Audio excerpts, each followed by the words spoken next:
السلام علیکم، welcome to my YouTube channel Ali Haider voice.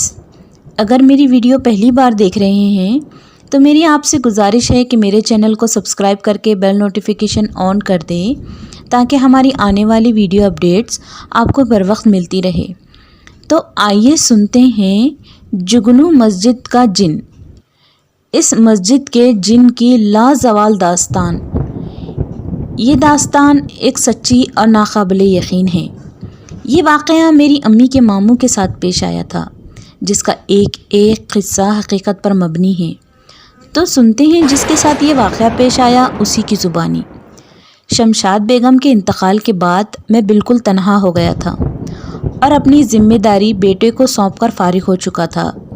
میں نے اب دل میں ٹھان لی تھی کہ 5 وقت کی نماز پڑھ کر اللہ اللہ کیا جائے۔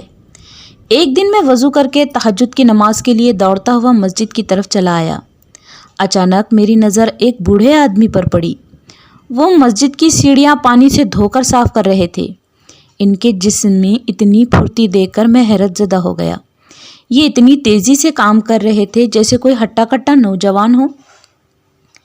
رات کے تقریباً 3 بج رہے تھے۔ میں نے اپنے پاؤں سے دور کھڑا ہو کر ہی جوتے نکالے اور مسجد کی طرف بڑھا۔ میں بالکل صاف محسوس کر رہا تھا یہ کوئی انسان نہیں تھے۔ ان بزرگ کا جسم بہت گورا اور کانچ کی طرح شفاف تھا۔ ان کے جسم کی خوشبو سے میرے دماغ پر کچھ عجب سا عالم اور نشہ طاری ہونے لگا۔ میں جب ان کے قریب گیا یہ پوچھنے کے لیے کہ آپ اتنی جلدی اٹھ کر مسجد کی باہری صفائی کیوں کر رہے ہیں، تو میں نے ایک شدید گرمی کا احساس کیا، جیسے کوئی آگ سلگ رہی ہو، اور میں بھڑکتے ہوئے شعلوں کی گرمی محسوس کرنے لگا۔ وہ مجھ سے یہ کہہ کر دور چلے گئے کہ اے خاکسار قریب نہ آ ورنہ جل جاؤ گے۔ میرے ذہن میں یہ جملہ بار بار آنے لگا کہ قریب نہ آنا ورنہ جل جاؤ گے۔ آخر ان محترم نے مجھ سے ایسا کیوں کہا اور ایسا میرے ساتھ ہی کیوں ہوا؟ پھر میں بوجھل قدموں سے اندر چلا آیا اور آ کر تہجد کی نماز پڑھنے لگا۔ میں اس بات سے بالکل انجان تھا کہ یہ کوئی جنات ہے۔ میں نماز پڑھ کر کلام مجید کی تلاوت کر رہا تھا کہ پھر وہ بزرگ مجھے دکھائی دیے۔ وہ مسجد کے بالکل درمیان والے حصے میں بیٹھ کر تہجد پڑھ رہے تھے۔ ان کے جسم کی خوشبو ایسی تھی کہ میں یہاں کچھ بھی بتا نہیں سکتا۔ میرا دھیان ان بزرگ پر ہی تھا۔ میری نظریں انہی کا تعاقب کر رہی تھی۔ وہ نماز پڑھ کر اذان دینے والے کمرے میں چلے گئے۔ میں ان کے باہر نکلنے کا انتظار کرنے لگا، مگر کچھ 1 گھنٹہ گزر گیا، وہ تو باہر ہی نہیں آئے۔ اب فجر کا وقت ہونے والا تھا۔ پھر دھیرے دھیرے مسجد کے پیش امام صاحب اور دیگر لوگ بھی آنا شروع ہو گئے۔ امام صاحب کچھ کام کر کے فجر کی اذان دینے کے لیے جانے والے تھے۔ پھر میں بھی فوراً اٹھ کر ان کے پیچھے پیچھے چلا گیا۔ میں نے وہاں کی صفائی کے لیے ہاتھ میں جھاڑو لے لی اور اذان دینے والے کمرے میں گیا۔ میری تو حیرت کی حد نہ رہی، وہاں تو کوئی بھی نہیں تھا۔ مجھے اچھی طرح یاد ہے کہ وہ محترم نماز کے بعد اسی کمرے میں آئے تھے اور پھر اچانک کہاں غائب ہو گئے۔ میں دل ہی دل میں حیرت سے باتیں کرنے لگا۔ عالم ایسا تھا کہ میں کسی سے کچھ کہہ نہیں سکتا تھا۔ اگر کہتا تو کون یقین کرتا مجھ پر۔ میں وہاں سے آ کر پانی کے حوض کے پاس آ کر بیٹھ گیا۔ میری نظروں کے سامنے تو وہی بزرگ گھومنے لگے۔ میری بے چینی کے تاثرات میرے چہرے پر واضح جھلک رہے تھے۔ فجر کی اذان کے بعد بھی وہیں پر بیٹھا رہا۔ وہ بزرگ پھر سامنے آ گئے اور مجھ سے چلا کر کہنے لگے، زیادہ نہ سوچ آدم زاد، یہ وقت نکل جائے گا، پھر کیسے تو اس رب کی عبادت کرے گا؟ زندگی تمام کر دی دنیا کی آسائش کے لیے اور اب آیا ہے تو۔ جوانی لٹا دی دنیا کی نعمتوں کے لیے اور اب یہاں آیا ہے قبر کی نجات کے لیے۔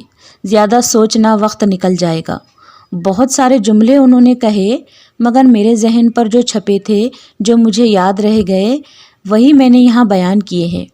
میں فجر کی نماز کے بعد فوراً گھر آ گیا، مگر وہ جملہ مجھ سے دور ہی نہیں ہو رہا تھا کہ قریب نہ آنا ورنہ جل جائے گا۔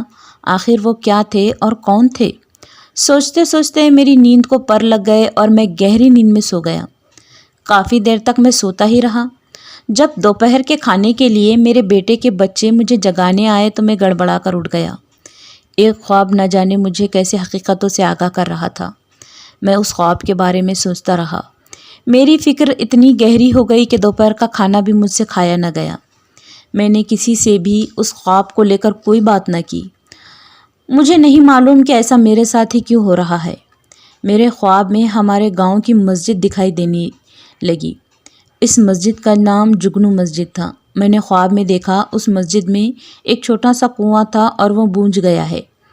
اس کا پانی مجھے آواز دے رہا تھا، میں باہر آنا چاہتا ہوں، مجھے باہر نکالو۔ نہ جانے یہ کیسا خواب تھا۔ میں نے گاؤں چھوڑے ہوئے بہت عرصہ ہو گیا تھا، کچھ 30 سال گزر چکے تھے۔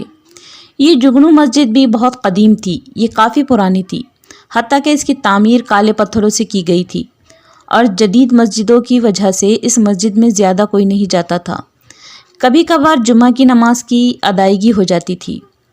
اس مسجد کی خاص بات یہ تھی کہ یہاں کی عشاء کی نماز کے بعد لاکھوں کی تعداد میں جگنو آ جاتے تھے اور اپنی جھلملاتی روشنی سے ساری مسجد کو روشن کر دیتے تھے۔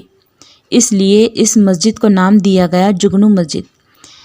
کہتے تھے کہ اس کنویں کا پانی بہت میٹھا ہوا کرتا تھا، اور آج کے حالات میں وہ پانی مجھے کیوں بلا رہا ہے؟ میں نے اگلے ہی لمحے ایک بہت بڑی رقم کا انتظام کیا۔ ہمارے کاروبار کافی وسیع تھے، اس لیے رقم فوراً مل گئی۔ میں نے اس بات کا ذکر گھر میں کسی سے نہیں کیا اور صرف اپنے بیٹے کو اطلاع دے کر اگلی گاڑی سے اپنے گاؤں چلا گیا۔ میں اس گاؤں میں بہت سالوں بعد آیا تھا، میرا تو کوئی گھر نہیں تھا یہاں۔ ماحول میں مجھے عجیب سی کیفیت نظر آنے لگی۔ پہلے جیسا یہاں تو کچھ بھی نہیں تھا، سب بدل سا گیا۔ میں سامان اٹھا کر جگنو مسجد کی طرف آیا۔ مسجد کا دروازہ بند تھا۔ جگنو مسجد ایک پہاڑ کے قریب آباد تھی۔ ظاہر تھا کہ پہاڑی جنگل کے موذی جانور یہاں آتے تھے، مگر کبھی کسی کو نقصان نہ پہنچایا تھا انہوں نے۔ میں نے وضو کیا اور پھر جگنو مسجد کے بڑے دروازے کے پاس آیا۔ مجھے آج سے پہلے کبھی بھی ڈر نہیں لگا تھا، مگر مجھے آج اس جگنو مسجد میں ڈر لگنے لگا۔ دل کی گھبراہٹ میں مزید اضافہ ہوتا گیا۔ میں دروازہ کھول کر اندر آیا۔ درختوں کے سوکھے پتے ساری مسجد میں بکھرے پڑے تھے۔ یہاں صفائی کی ضرورت تھی اور پانی کی بھی۔ مسجد کے باہری صحن میں ایک چھوٹا سا قبرستان بھی تھا۔ میں تھکاوٹ کی وجہ سے باہر آیا اور ایک کمرے کا انتظام کر کے میں نے غسل کیا اور پھر تھوڑا آرام کیا۔ مجھے کچھ مزدوروں کی درکار تھی۔ پھر اگلے روز میں جس کام کے لیے آیا تھا اس کام کے لیے جٹ گیا۔ پہلے تو مسجد کی صفائی اچھی طرح سے کی، پھر قبرستان کی باری آئی۔ میں نے ایک رنگ والی بالٹی خریدی تھی دیواروں کو رنگنے کے لیے۔ میں جب اس قبرستان میں آیا تو میری نظر ایک کونے پر پڑی۔ وہاں ایک کالا سیاہ اجگر سانپ کنڈلی مارے بیٹھا تھا۔ سانپ بہت بڑا تھا۔ میں اسے دیکھتے ہی ڈر سے پیچھے ہٹ گیا۔ مجھے ایسا لگ رہا تھا کہ جیسے یہ اجگر سانپ مجھ سے واقف تھا اور میں بھی اس کی جانی پہچانی خوشبو سے واقف تھا۔ میں نے اس رات ان بزرگ کے جسم کی خوشبو اس سانپ کے پاس محسوس کی۔ میں پھر ایک بار اچنبھے میں پڑ گیا کہ آخر ماجرا کیا ہے۔ میں اجگر کی نگرانی میں وہاں کی صاف صفائی کا اور دیواروں کو رنگنے کا کام انجام دیتا رہا۔ اب صرف ایک ہی کام باقی تھا، اس کنویں کو صاف کر کے اس کے اوپر جو ملبہ تھا اسے ہٹانا تھا۔ اگلی صبح جدید تکنیکی مشینوں کی مدد سے کنویں کا ملبہ ہٹایا گیا۔ اس کنویں کا پانی جیسے انتظار میں تھا کہ وہ کب باہر آئے۔ اس کنویں کا پانی ایسے دھیرے دھیرے ہلچل مچاتے اوپر کی طرف آیا۔ یہ نظارہ کسی کی نظروں سے پوشیدہ نہیں تھا۔ میں دوڑ کر قبرستان میں گیا۔ میری نظر اس اجگر سانپ کو ڈھونڈ رہی تھی۔ پھر وہ خوشبو مجھے کنویں کے پاس محسوس ہونے لگی۔ مجھے یہ خوشبو ان بزرگ کی معلوم ہو رہی تھی، مگر میں مطمئن نہیں تھا۔ میرے ذمے اور بھی کام تھے۔ اس مسجد میں امام صاحب کی ضرورت تھی جو یہاں امامت کرتے اور 5 گانا نمازیں بھی ادا ہو۔ مسجد کی صفائی بالکل اچھی طرح سے ہو گئی تھی۔ باقی مزدور تو سب اپنے اپنے گھر چلے گئے اور میں یہاں اکیلا تھا۔ مجھے دیواروں کو رنگنے کے بعد روشنی کے بلب لگانے تھے۔ میں ایک بڑی سی سیڑھی لینے جب قبرستان گیا تو مجھے وہاں کسی کے ہونے کا احساس ہوا۔ میں دن بھر کی محنت کے بعد بھی تھکا نہیں تھا۔ مجھے ایسا لگنے لگا کہ میری کوئی مدد کر رہا ہے۔ اب میں بلب لگا کر باہر آیا اور وہاں کی سیڑھیوں پر بیٹھ گیا۔ اگر دنیا میں کوئی اور انجانی طاقت جلوہ نما ہو تو ماحول بالکل بدل جاتا ہے۔ ہوا کی سرسراہٹ اور شام کی سیاہ لالی اس کے ہونے کی خبر دیتی ہے۔ میں اٹھ کر اپنے کمرے کی طرف آیا۔